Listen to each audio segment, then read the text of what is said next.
बिस्मिल्लाहिर्रहमानिर्रहीम। अस्सलाम वालेकुम डियर स्टूडेंट्स, मैं उम्मीद करता हूं कि आप सब लोग खैरियत से होंगे। आज का हमारा जो लेक्चर है या जो आज का टॉपिक है वो है सूरत अल बकरा की कंप्लीट सॉल्व्ड जो है वो एक्सरसाइज, यानी कि सूरत अल बकरा की जो मुकम्मल हलशुदा मश्क है। आपकी टेक्स्ट बुक में इसको 3 हिस्सों में डिवाइड किया गया, 3 पार्ट्स में डिवाइड किया गया है। वो कैसे डिवाइड किया गया है या किस तरीके से डिवाइड किया गया है उसको देखते हैं।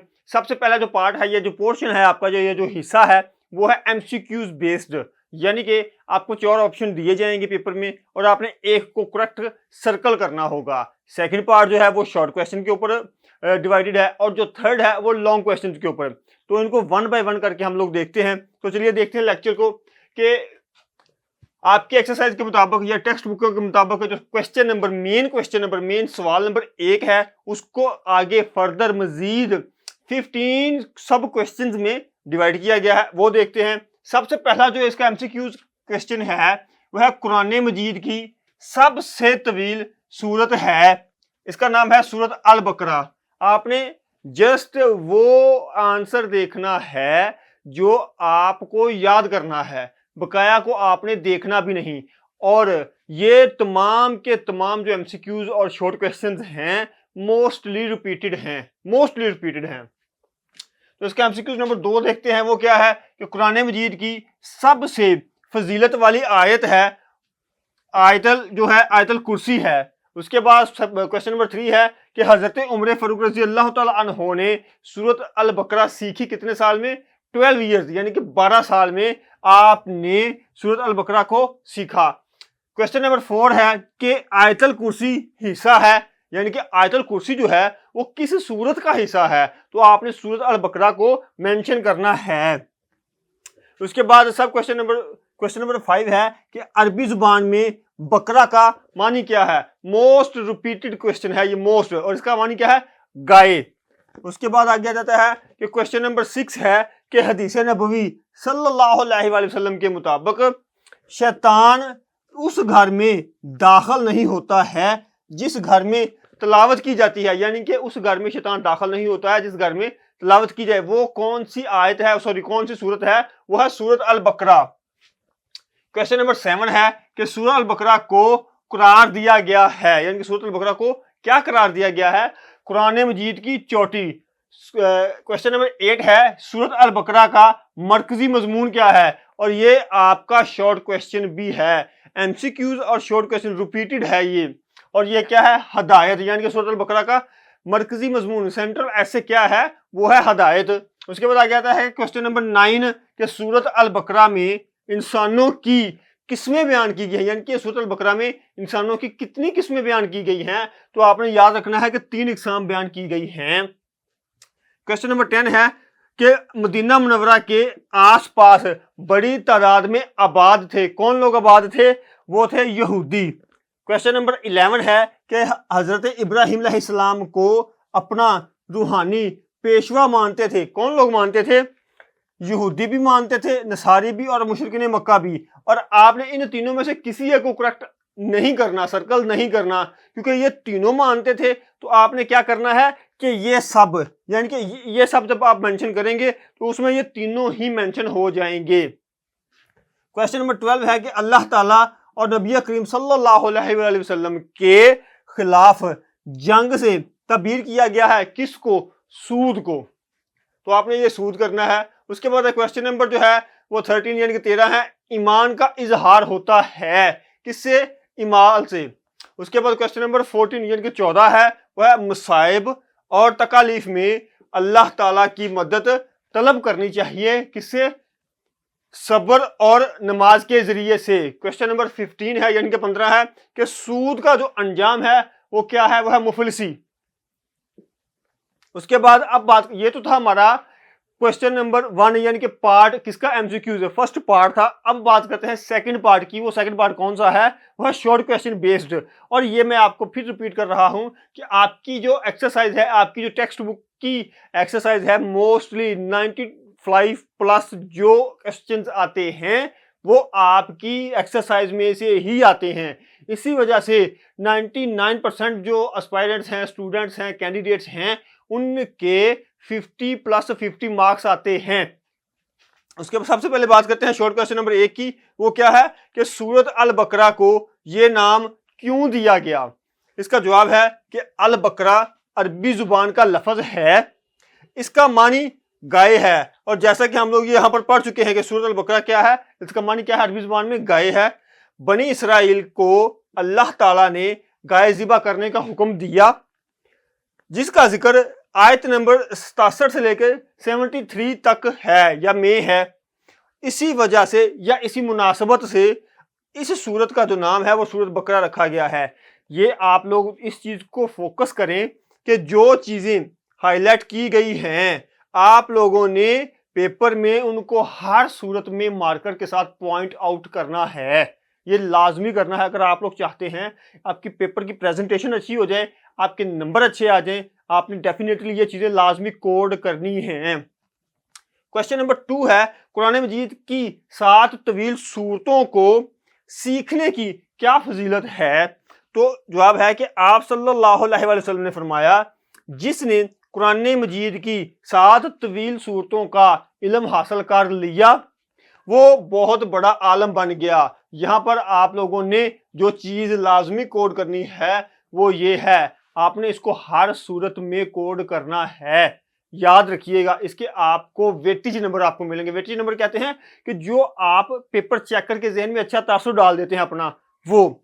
उसके बाद क्वेश्चन नंबर 3 है कि आयतल कुर्सी की एक फजीलत तहरीर करें। तो इसका जवाब क्या है कि आप सल्लल्लाहु अलैहि वसल्लम ने फरमाया, जो शख्स हर फर्ज नमाज के बाद आयतल कुर्सी पढ़ता है उसे जन्नत में दाखिल होने से सिर्फ मौत ही रोके रखती है। और मैं फिर आपसे कह रहा हूं कि ये जो चीजें हैं सही अल तरगीब व तरतीब वो आपने लाजमी तौर पर पेपर में आखिर में मेंशन करनी है। और आपने ये जो चीजें करनी है इनको आपने कोमों में कोड करना है, इन्वर्टेड कोमास में आपने इसको कोड करना है। क्वेश्चन नंबर 4 है कि कुरान मजीद की चोटी किस सूरत को करार दिया गया है? इसका जवाब है कि नबी करीम सल्लल्लाहु अलैहि वसल्लम ने फरमाया, हर चीज की एक चोटी होती है और कुरान मजीद की जो चोटी है वो सूरत अल बकरा है। जैसा कि ये आपकी टेक्स्ट बुक में चीजें मेंशन की गई हैं, जामिया तिरमिजी 2878 जो है वो इसका रेफरेंस नंबर है। उसके बाद आगे जाता है, सूरत अल बकरा की आखिरी 2 आयात की फजीलत तहरीर करें। सूरत अल बकरा की आखिरी 2 आयात के बारे में हजूर अकदस सल्लल्लाहु अलैहि वसल्लम ने फरमाया, जो भी शख्स सूरत अल बकरा की आखिरी 2 आयात रात में सोने से पहले पढ़ेगा उसके लिए काफी हो जाएंगी। सही बुखारी 5009 जो हदीस मुबारक है इसकी। उसके बाद क्वेश्चन नंबर जो है वो 6 है कि सूरत अल बकरा का मरकजी मजमून क्या है? मैंने आपको यहाँ पर एमसीक्यूज में ये बताया था कि ये आपका जो क्या है कि ये आपका एमसीक्यूज भी है और उसके बाद प्लस ये आपका क्या है, ये आपका ये शॉर्ट क्वेश्चन भी है और इसको आपने अच्छे तरीके से तैयार करना है। सूरत अल बकरा का मरकजी मजमून क्या है? सूरत अल बकरा का मरकजी मजमून जो है वो हदायत है। अगर बात करें शॉर्ट क्वेश्चन नंबर 7 की तो वो है हजरत इब्राहिम अलैहिस्सलाम की क्या खसूसियत है? आपकी टेक्स्ट बुक में ये 2 खसूसियत कैरेक्टरिस्टिक्स जो हैं वो मेंशन की गई हैं, लेकिन आपको चाहिए कि आप दोनों ही कोड करें। सबसे पहले ये है कि हजरत इब्राहिम अलैहिस्सलाम की पहली खसूसियत ये है कि इन्हें ना सिर्फ यहूदी और मसीह बल्कि अरब के बुत परस्त भी अपना रूहानी पेशवा मानते थे।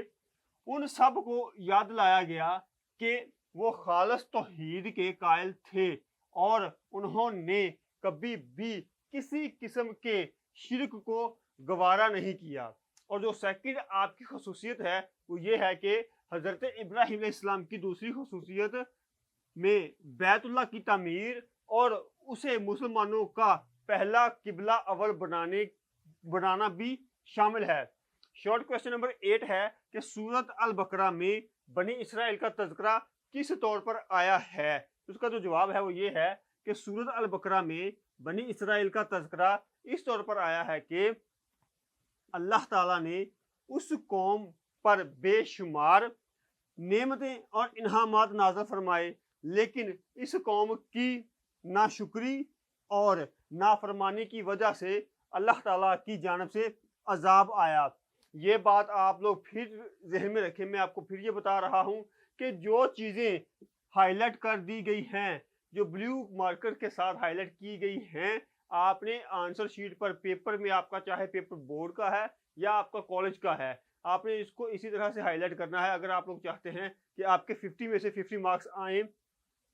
शॉर्ट क्वेश्चन नंबर 9 है, अल्लाह ताला किन लोगों की गुमराही का फैसला करता है? तो उसका जवाब है कि अल्लाह ताला उन लोगों की गुमराही का फैसला करता है अल्लाह ताला के अहद के, जो अल्लाह ताला के अहद को तोड़ते, कता रहमी यानी कि कता ताल्लुक करते हैं किन से? रिश्तेदारों से, बुरा सलूक करते हैं और ज़मीन पर फसाद मचाते हैं। शॉर्ट क्वेश्चन नंबर 10 है और वो ये है कि सूरत अल बकरा में माल खर्च करने की क्या तरतीब बताई गई है? तो इसका जो एग्जैक्ट जवाब है वो ये है कि सूरत अल बकरा में एक चीज़ आप लोगों ने ये और जहन में रखनी है और वो ये है कि इस सूरत का जो जवाब है, इस क्वेश्चन का जो जवाब है, सॉरी, वो ये है कि जो सूरत की आयत नंबर 215 है उसका ये तर्जुमा कोड किया गया है और आप लोगों ने हर सूरत में ये वाला जो हवाला है, ये रेफरेंस है, इसको आप लोगों ने हर सूरत में कोड करना है। हर सूरत में आप लोगों को इसको कोड करना है। कैसे कि अल्लाह सूरत बकरा में अल्लाह ताला ने माल खर्च करने की तरतीब ये बताई है कि पहले अपने वालिदैन पर और रिश्तेदारों पर, फिर दीगर हाजतमंदों पर खर्च किया जाए। आपने इसको इतने को आप लोगों ने जो इन्वर्टेड कोमास में कोटेशन कोड कर दी गई है, तर्जमा कोड कर दिया गया है, मार्कर से लिखी।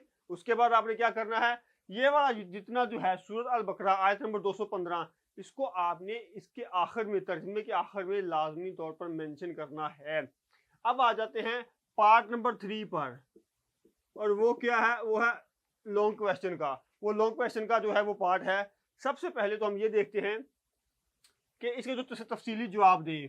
आप लोगों के अच्छे तरीके से ये नॉलेज में है कि ये वाला जो पार्ट है ये आपके कितने 10 मार्क्स में आता है।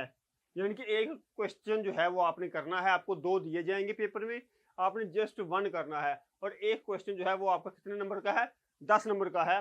तो पहला तो ये है कि सूरत अल बकरा का तारुफ तहरीर करें। तो इसके लिए अगर आप लोगों ने हमारा अभी तक लेक्चर नंबर 2 अगर आप लोगों ने अभी तक नहीं देखा है तो आपने इसको लाजमी विजिट करें। जैसा कि आप स्क्रीन पर देख रहे हैं, इस लेक्चर को हमारे को लाजमी तौर पर विजिट करें। उसके बाद क्वेश्चन नंबर 2 है कि सूरत अल बकरा के फ़ज़ाइल और ख़ुसूसियात बयान करें। अगर आप लोगों ने हमारा अभी तक लेक्चर नंबर 3 नहीं देखा है तो इसमें सूरत अल बकरा के फ़ज़ाइल और इसकी जो ख़ुसूसियात हैं उनको बड़ी डिटेल के साथ, पॉइंट्स के साथ, बड़ी खूबसूरती से बयान किया गया है, डिटेल के साथ। आप लोग उसको विजिट करें। उसके बाद आगे आ जाता है क्वेश्चन नंबर 3 है कि सूरत अल बकरा के बुनियादी मज़ामीन और अहम नुकात पर रोशनी डालें। तो इसके लिए जो हमारा लेक्चर है वो लेक्चर नंबर 4 है, इसको आप लोग लाजमी विजिट करें। और यहाँ तक तो था आपका जो एक्सरसाइज यानी कि मश्की सवाल थे। मोस्टली एक ऐसा क्वेश्चन भी है जो कि आपको रिपीट किया जाता है लेकिन वो आपकी मशक में शामिल नहीं है, लेकिन टेक्स्ट बुक में शामिल है। और उसका जो क्वेश्चन नंबर है वो आप ये कह सकते हैं कि वो एक्स्ट्रा क्वेश्चन है, लेकिन वो आपको इंशाइया में पूछा जाता है। और वो क्वेश्चन क्या है, वो क्वेश्चन ये है कि सूरत अल बकरा के इल्मी और अमली नुकात या उसका खुलासा बयान करें। यहाँ पर आप एक कॉन्सेप्ट को क्लियर करें कि इल्मी और अमली नुकात जो हैं वो एक ही टॉपिक है। और उसके बाद अगर आपसे पेपर में ये पूछा जाता है कि सूरत अल बकरा का खुलासा तहरीर करें, तब भी यही है। ये जस्ट स्टूडेंट्स को, कैंडिडेट्स को, एस्पायरेंट्स को, तलबा को परेशान करने के लिए, अपसेट करने के लिए ये वाला जो वर्ड है ये बयान किया जाता है, जबकि आपकी टेक्स्ट बुक में ये वाला जो वर्ड है यूज नहीं हुआ है। आपकी टेक्स्ट बुक में जो वर्ड यूज हुए हैं वो इल्मी और अमली हैं। इस लेक्चर को बड़ी डिटेल के साथ लेक्चर नंबर 5 में डिस्कस किया गया है। इसको आप लोग जो हैं वो लाजमी तौर पर विजिट करें। अब आगे जाते हैं एक्सरसाइज के क्वेश्चन नंबर 4 पर। वो क्या है कि कुरानी अल्फाज का तर्जमा। आपको कम अज कम 3 से 4 लाजमी तौर पर शॉर्ट क्वेश्चंस में आपको कुरानी अल्फाज दिए जाते हैं कि इनका उर्दू तर्जमा लिखें। तो इसके 2 हिस्से हैं, आपने इन दोनों में से एक ये जो आपका पेज नंबर 58 है, टेक्स्ट बुक का 58 जो पेज है, वहां पर टोटल जो वो वर्ड दिए गए हैं वो 8 दिए गए हैं। ये 8 अल्फाज जो हैं, 8 कुरानी अल्फाज आपने लाजमी तौर पर हिफज करने हैं। चाहे आप इनको समझ के कर लें, चाहे आप इनको रट्टा लगा लें, चाहे याद कर लें, आप लोग जैसा इजी फील करें, क्योंकि मोस्टली जो ज़्यादातर चीज़ें पूछी जाती हैं, जो कुरानी अल्फाज पूछे जाते हैं, वो इनमें से पूछे जाते हैं। लेकिन यहाँ पर एक चीज़ और भी है, और वो क्या है? ज़ख़ीरा कुरानी अल्फाज है। आपकी टेक्स्ट बुक के पेज नंबर 55 पर कितने टोटल 34 जो कुरानी अल्फाज हैं ज़ख़ीरा, उनमें से मोस्टली जो अल्फाज हैं वो पूछे जाते हैं। तो आप लोग इसको तो बेशक हल्का फुल्का याद करें या जस्ट सरसरी नजर मार लें, लेकिन जो आपने अच्छे तरीके से चीज को तैयार करना है वो ये 8 अल्फाज हैं। इनमें से आपको लाजमी तौर पर पेपर में पूछा जाता है। उसके बाद आगे आ जाता है सवाल नंबर 5 है आपके एक्सरसाइज के मुताबिक, क्या कि दर्ज झैल कुरानी आयात का बा मुहावरा, वर्ड क्या यूज हुआ है? बा मुहावरा तर्जमा लिखे। इसके भी 2 हिस्से हैं। पहले इसको देखते हैं कि पहले हिस्से में हम ये देखते हैं कि पहले हिस्से में कितनी आयात हैं जो आपकी एक्सरसाइज में शामिल हैं, और बाद में वो देखेंगे जो आपके ओवरऑल सिलेबस में आपकी टेक्स्ट बुक में रख दी गई हैं। पहले देखते हैं क्या कि पहली ये है कि मश्क की जो 4 कुरानी आयात का तर्जमा दिया गया है। जैसा कि आप लोग अपनी स्क्रीन पर देख रहे हैं कि ये जो 4 कुरानी आयात हैं, इनको लाजमी तौर पर आपने हिफज करना है, लाजमी तौर पर इनका तर्जमा आपको याद होना चाहिए। ये मोस्ट रिपीटेड आयात मुबारका हैं। उसके बाद आप देखते हैं कि इसका जो पार्ट 2 है सूरत अल बकरा की जो नसाबी आयात का तर्जमा है, यानी कि जो आपके पूरे निसाब में सूरत अल बकरा की आयात मुबारका रखी गई हैं वो कौन सी हैं, वो देखते हैं। वो सूरत आयत का नंबर जो है वो 1 से 7 है, 255 है, और 255 में मुकम्मल आयतल कुर्सी है। उसके बाद 275, उसके बाद 284 से लेकर 286 तक। जैसा कि आप लोग अपनी स्क्रीन पर इन तमाम आयात के फर्दन या अलग-अलग ट्रांसलेशन देख रहे हैं, तो आपको चाहिए कि आप ये वाली 4 हर सूरत में इनको हिफज करें, रट्टा लगा लें, याद कर लें। लेकिन उसके साथ ये भी आपको हर सूरत में आनी चाहिए, ताकि आप लोगों के जब पेपर आपको सामने आए तो आपके नॉलेज में होनी चाहिए कि ये वाली जो आयत मुबारका है ये पहले ही आपने अच्छे तरीके से याद की हुई हैं। और एक बात मैं आपको ये बता दूं कि जब एक candidate as it text book के लिख देता है तर्जमा या बामुहावरा तर्जमा, तो क्या जो एग्जामिनर होता है, पेपर चेकर होता है, वो आपके नंबर काटता नहीं है, आपके नंबरों की कटिंग नहीं होती है, किसी सूरत में कटिंग नहीं होती है। तो इनमें से आपके नंबर पूरे आ सकते हैं। तो आप लोगों को हमारा ये लेक्चर है कैसा लगा है, इसको हम लाजमी कमेंट्स में बताइएगा। नेक ख्वाहिशात के साथ, अल्लाह हाफिज।